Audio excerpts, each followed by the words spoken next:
President Benson, pretty exciting day for you. What's happened here? Today is an exciting day. It was 25 years ago this year that I wrote my first book, but today is, I would call it, as they say in French, my pièce de résistance. Maybe I got another one in me, but today the advanced copies of my book on Daniel Coit Gilman arrived. And it's an exciting day when you open that box and you see your name on the desk cover, and you think about how much work went into it and how many people helped you along the way. It was certainly not done in a vacuum. There it is. Finally. Today's a culmination of all those events, and to see it arrive and hold it in your hand, and it has that fresh book smell. Why did you want to write a book about Daniel Coit Gilman? I read many years ago his inaugural address from 1876. He was inaugurated on February 22nd, which to this day is still University Day at Johns Hopkins. And I read a lot of presidential inauguration addresses, and it is the gold standard. It was back in the day when oratory was really an art form, so people would come just to hear great speakers, and Gilman was a wonderful speaker. He probably spoke for close to 90 minutes. But in his speech, he outlined 12, 13 points that served in many ways as markers for the university. And so when the university had its 125th anniversary a few years ago, the kind of coffee table book that came out, Mae Warren was the woman who was the editor of this book. She took all 12 or 13 of these if you will, data points, and showed that in the century and a quarter, the university fulfilled everything that Gilman had outlined as kind of aspirational goals. And when I read that, I was so struck by kind of the power of his prose and the articulateness with which he addressed really the salient, pressing issues that the university was facing and that higher education in America was facing after the Civil War.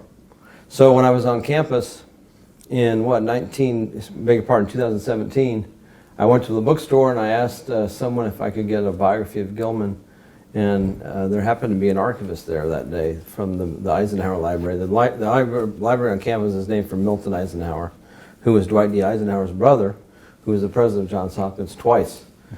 And this archivist kind of sheepishly said, well, no one's written a cradle-to-grave, full-dress biography. Why don't you take a shot at it? So I was just maybe dumb enough or had the hubris to think I could do it. I put together a proposal for Hopkins Press and submitted it, and they wrote back and said, we want you to do it. So that's how I did it, and or why I wanted to do it. Now the process to get from the idea to the final kind of manifestation of that idea through the process of producing a book is quite another thing. And that was quite a journey. How much did you put into this book? How long of a time did you work on this? How much research? Those kinds of things. I spent the better part of 2 summers in Baltimore doing research at the library there, and then also at Yale, where Gilman was an undergrad. There were a lot of his personal papers up in New Haven, Connecticut. And that started really in the summer of 2018.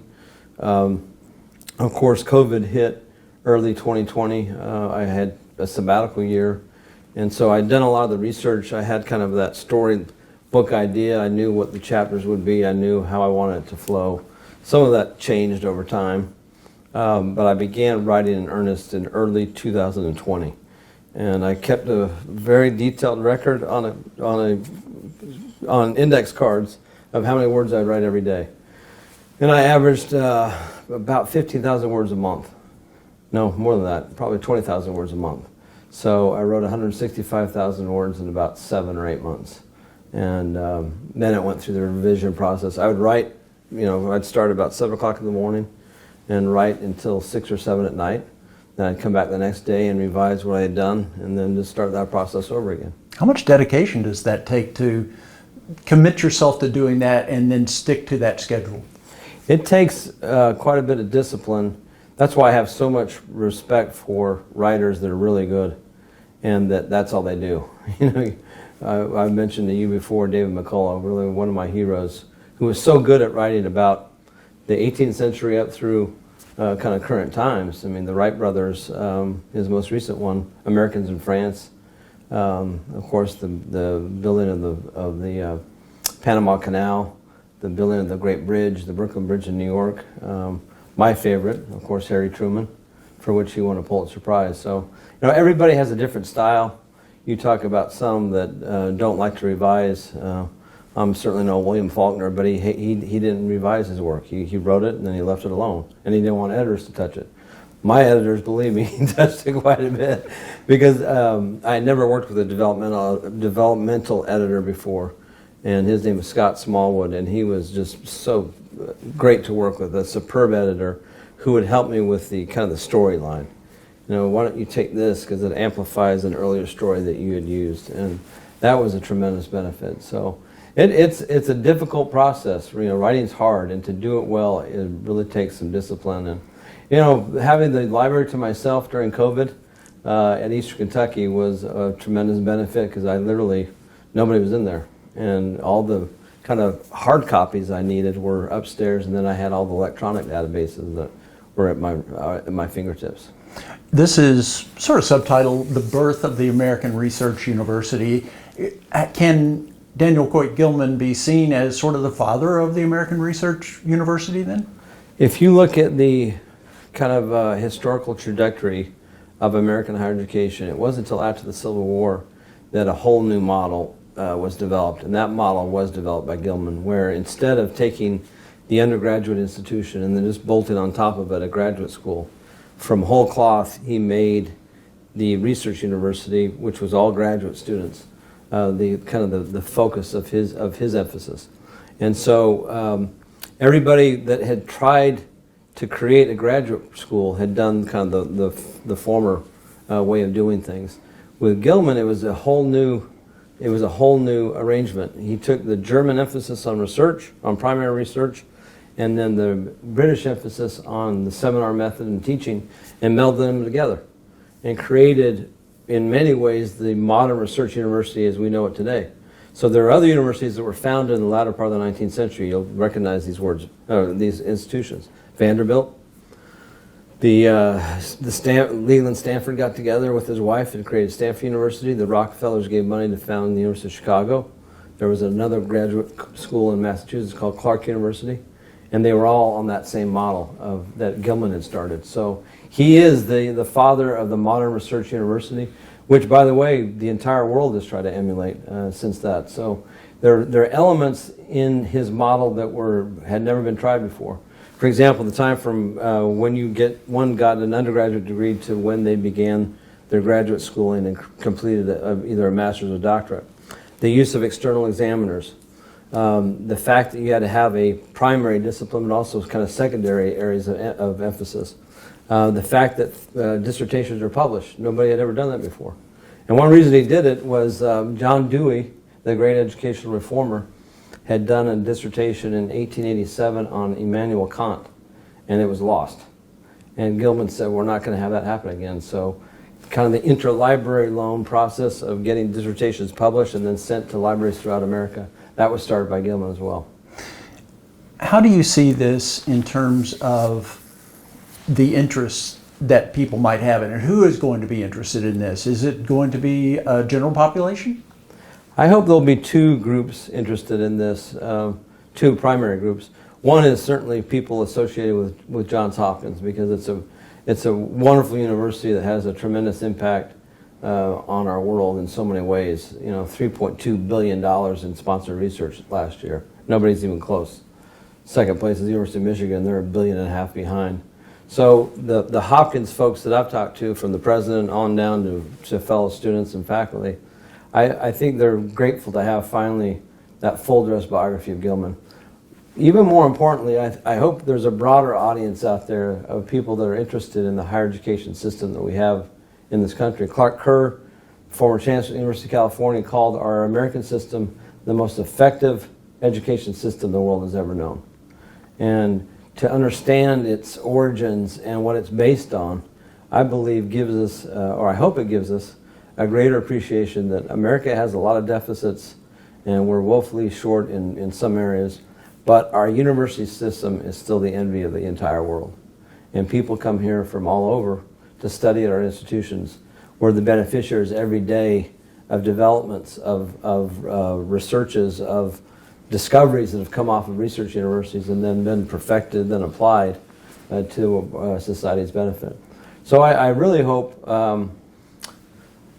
historians, people that enjoy history and biography, because history is nothing more than biographies of people that have done remarkable things. And this will, I hope, be of interest to a lot of people. This is the third book that you've written. Compare them. Well, I mentioned 25 years ago my first one came out, which basically was my dissertation while I was at the University of Oxford. And I go back and I look at it, and look, we all evolve, we all, I hope, get better. My writing just wasn't very good back then. I tried my best, but I had never written a book before, never taken on a project like that. My second book, which I did at the University at EKU while I was in Kentucky, published by the University Press of Kentucky, was with a co-author, and we kind of divided. I took some chapters, he took others. So while you try and create a kind of a common narrative or a voice throughout the book, that's a little challenging when you have two or multiple authors.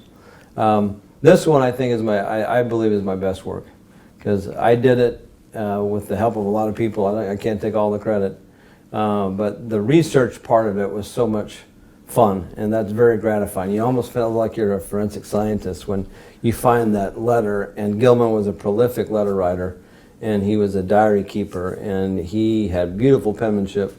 And to piece all those things together and then try and come up with a narrative that will be compelling and people will find interesting is a real, it's fun. Some people say that it's not like a lot of fun, but I really enjoyed it, and I think this is my best book. Has this inspired you? Does this make you want to do that process all over again? And if so, what would be your next subject? I hope I have one more book in me, and one that I've thought a lot about is, having lived in the South now for several years, I'm a big Civil War historian, and if you look at the impact that conflict had on our country, in terms of loss of life, nothing ever even comes close.